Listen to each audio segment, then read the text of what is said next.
I never told anyone what I saw that night. Not really. People tend to dismiss things they can't explain. They laugh, or worse, they give you that look. The one that says, "Are you okay?"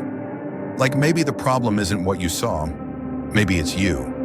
But I was just a kid, 12 years old, and I swear to you, what I saw, it was real. It was summer break. You know the kind, hot nights, popsicles, staying up until 3 a.m. with no consequences. My cousin had come to stay with us for a few weeks. He was a little older than me, 17, and honestly, he was like a big brother. He had busted his knee skateboarding, so he was mostly stuck on the couch. I remember thinking it was cool he got to just lie around and play video games all day. I didn't realize how restless he must have been. I guess I wasn't thinking much at all. We'd spend our nights binging horror movies, eating junk food, laughing until our stomachs hurt. It felt safe, familiar, until that night. It was just after midnight. My cousin was in the living room, and I was in my room. Lights off, controller in hand, trying to beat this boss fight I'd been stuck on for days. And then, I heard it, a soft thump, like something landing on the floor. Then, a dragging sound, slow, wet. At first I thought it was the dog, but we didn't have a dog. I muted the TV. Silence. Then, from the shadows at the far end of the room, something moved. It was crawling toward me. The shape was human, almost, but not right. Its arms were too long, the elbows bent the wrong way. The head was tilted, lolling like it was barely attached. And the way it moved, it didn't crawl, it slithered, like its limbs were just a suggestion. It made this noise, kind of a choking gurgle, like it was trying to speak but had forgotten how. I couldn't move. My brain just shut down. Every hair on my body stood up like lightning had touched me. My throat dried up. I don't know how long I sat there, just watching it crawl closer. Then I remembered. My cousin, his leg was broken. He couldn't even stand, let alone crawl like this. That's when the panic set in. I jumped up, screamed louder than I ever have, and ran out of the room. Didn't look back. Didn't care.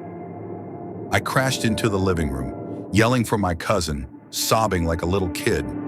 He looked up, startled, controller in his lap. I told him everything. He didn't laugh. He didn't say I was imagining things.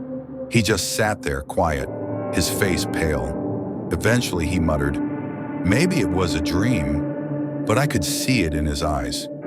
He didn't believe that. Not really.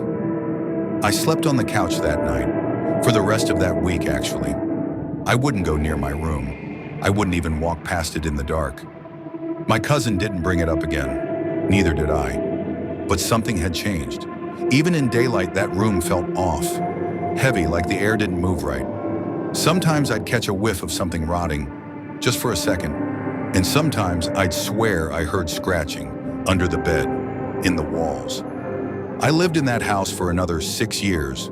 Nothing like that ever happened again. Not exactly. But I was never comfortable there. I always felt watched, especially in that room. My friends stopped coming over, not because they knew what happened, but because they felt it. One of them asked me once, "Why does it feel like someone's staring at me in here?" I told him it was the house settling, but I knew better. By the time I was ready to move out, the fear had dulled into something else. Not acceptance, not quite. More like coexistence. I learned to live with whatever was there. I never invited it, never acknowledged it, but it was there. Always. I'm in a different city now, different home, safer, I think. But some nights, when everything is still, I swear I hear it again. That dragging, that low, garbled, choking sound. Maybe I brought it with me. Maybe it never left. Or maybe it was never about the house. Maybe it was about me. I've thought about going to therapy, talking it out, finding some rational explanation. But what if it's not trauma? What if it's not sleep paralysis? What if it was real? And what if it still is? Sometimes I lie awake in the dark, and I wonder if it's waiting just outside the room, waiting for me to fall asleep. And sometimes, I think I hear it coming.